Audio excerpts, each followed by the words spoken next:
নমস্কার বন্ধুরা, বৌদির হোম কিচেনে আবারও আপনাদেরকে স্বাগত জানাই।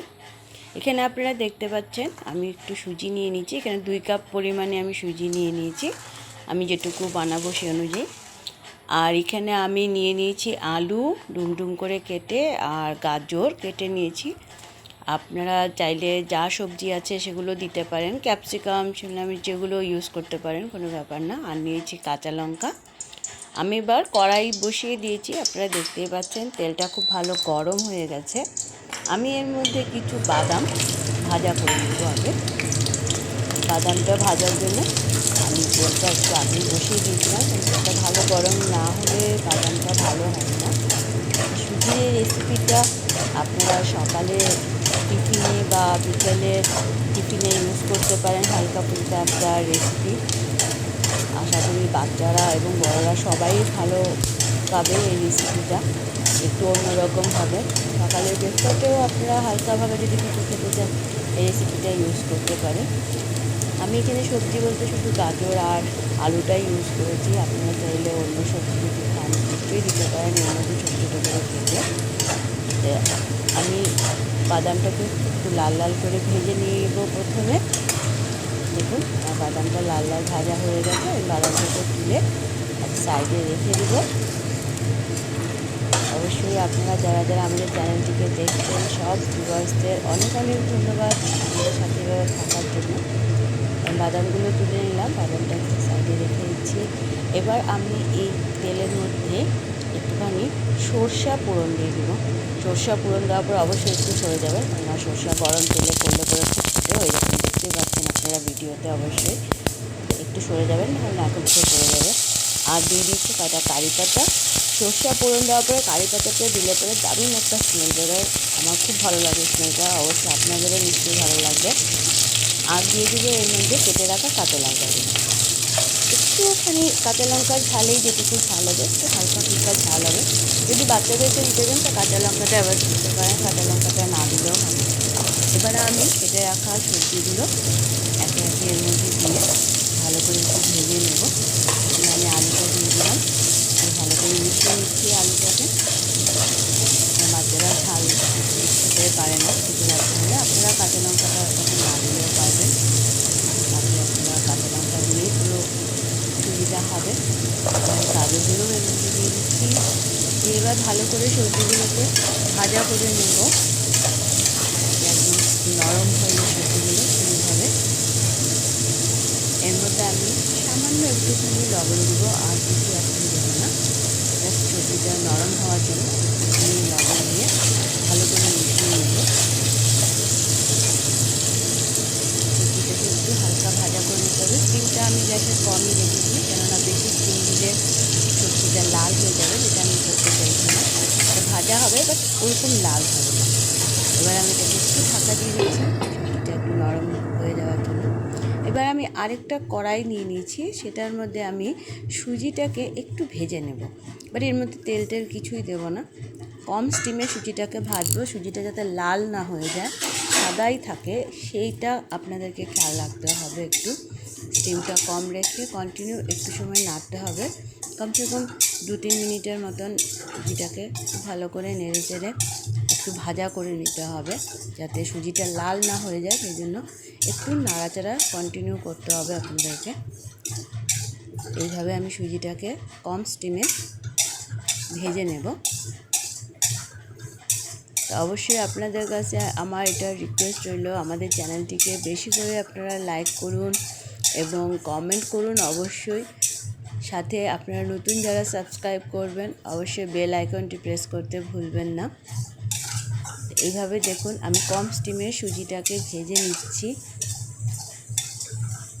একদম হালকা ফুলকাভাবে একটা রেসিপি, ঝাল ঝাল সুজি পোলাও যেটা বানাচ্ছি আমরা আজকে।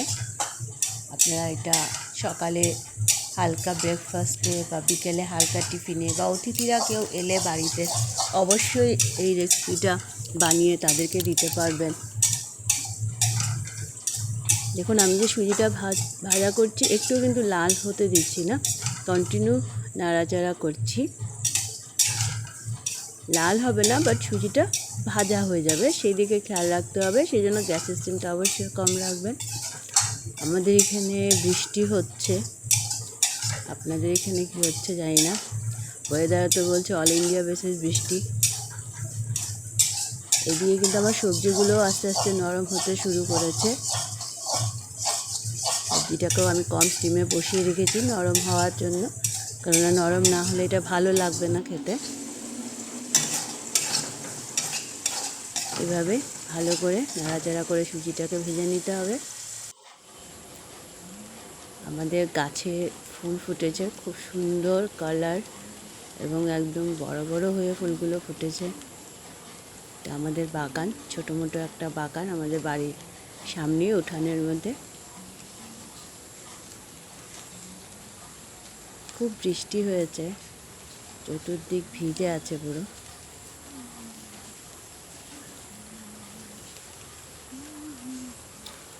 তো চলুন দেখি আমাদের সবজি কি হচ্ছে। আপনাদের সাথে কথা বলতে বলতে দেখুন সবজিটা আমার ভাজা হয়ে গেছে, কিন্তু দেখুন আমি লাল করিনি, সেই জন্য গ্যাসের স্টিমটা আমি কম রেখেছিলাম। সবজিটা আমি লাল করব না, কিন্তু ভাজা হয়ে যাবে সুন্দর, এবং ঢেকে দিয়েছিলাম অল্প লবণ দিয়ে, তার জন্য সুন্দর সেদ্ধও হয়ে গেছে সবজিগুলো। এবার আমি এর মধ্যে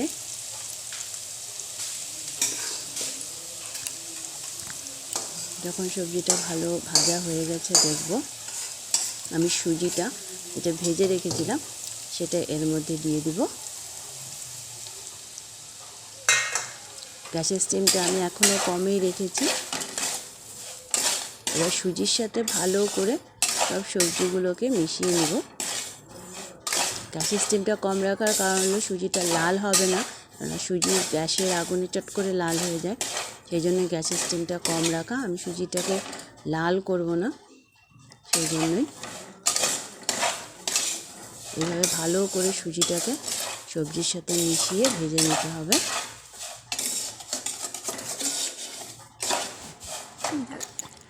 এইভাবে দেখুন এটা সুন্দর করে ভাজা করে নিতে হবে। এবার আমি এর মধ্যে একটুখানি হলুদ গুঁড়ো দিয়ে দিচ্ছি। আর কোনো মশলা এর মধ্যে যাবে না, কারণ আমি এটা পুরোটা কাঁচা লঙ্কা দিয়ে করছি। প্রথমেই কাঁচা লঙ্কাটা সবজির সাথে আমি দিয়ে দিয়েছিলাম, সেই জন্য দেখুন আমি জাস্ট খালি হলুদ গুঁড়োটা দিয়েছি, এবং গ্যাসের স্টিমটা কম রেখেই আমি পুরো সবজির সাথে সুজিগুলোকে ভেজে নিচ্ছি। এইভাবে ভাজা করে নিতে হবে যাতে সুজিটা লাল না হয়ে যায়, সেজন্য কন্টিনিউ গ্যাসের স্টিমটা কম রাখবেন। এখন আমি দিচ্ছি পরিমাণ মতন লবণ, যেহেতু আমি প্রথমে অল্প দিয়েছিলাম সবজিটা নরম হওয়ার জন্য, এখন আমি পরিমাণ মতন লবণ দিয়ে দিলাম। আর দিয়ে দিচ্ছি একটু চিনি স্বাদের জন্য। এবার চিনি আর লবণটাকে আমি ভালো করে সুজির সাথে মিশিয়ে নেব। আপনারা দেখতে পাচ্ছেন আমি কিন্তু সুজিটাকে লাল হতে দিইনি একদমই, সবজিগুলোকেও না। তাতে যখন রেসিপিটা কমপ্লিট হবে দেখতে খুব সুন্দর একটা কালার হবে, লাল হয়ে গেলে ভালো লাগবে না দেখতে। এইভাবে এবার অল্প অল্প করে জল দিতে হবে, একবারে বেশি জল দিব না, কারণ একবারে বেশি জল দিলে সুজিটা একদম গ্যালগ্যালা হয়ে যাবে। আমাকে অল্প অল্প করে জল দিতে হবে, সেই জন্যই আমি সুজিটাকে আগে অল্প ভাজা করে নিয়েছিলাম। সুজিটা অলরেডি নরম হয়ে গেছে, সবজিগুলোও আমার নরম হয়ে গেছে, সেই জন্য অল্প অল্প করে জল দিয়ে মিশিয়ে মিশিয়ে জিনিসটাকে তৈরি করতে হবে। একবারে পুরো জলটা দিবেন না। দেখুন আমি প্রথমে অল্প দিয়েছি, এখন আবারও অল্প দিচ্ছি। যখন আপনারা বানাবেন তখন আপনারা নিজেরাই বুঝতে পারবেন যে ঠিক কতটুকু পরিমাণে জলটা দিতে হচ্ছে। অল্প অল্প করে জলগুলো দিয়ে দিয়ে জিনিসটাকে মিশাতে হবে সবজি আর সুজির সাথে। এইভাবে জিনিসটা একদম ঝরঝরে হবে। এবার আমি গ্যাস আরও সামান্য একটুখানি জল দিয়ে 1 মিনিটের মতো এটাকে ঢাকা দিয়ে রাখবো, জিনিসটা পুরো অবজার্ভ হওয়ার জন্য 1 মিনিটের মতন আমি একটু ঢাকা দিয়ে রাখছি কম স্টিমে। দেখুন 1 মিনিট পর আমি যখন ঢাকাটা খুলছি পুরো জিনিসটা জল টেনে নিয়েছে। এবার আমি বাদামগুলো দিয়ে দিচ্ছি, দিয়ে মিশিয়ে দিচ্ছি ভালো করে। আমার জিনিস সুজি ঝাল ঝাল সুজি পোলাওটা পুরো রেডি হয়ে গেছে, দেখতে পাচ্ছেন একদম ঝরঝরা হয়েছে পুরো, খেতে দারুণ লাগে। অবশ্যই আপনারা বাড়িতে একবার এটা ট্রাই করবেন, হালকা ফুলকা একটা টিফিন অবশ্যই ট্রাই করবেন।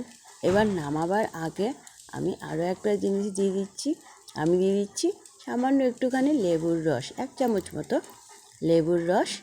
এবার এটাকেও ভালো করে মিশিয়ে আমি এই রেসিপিটা নামিয়ে নেব। রেসিপি পুরোপুরি রেডি।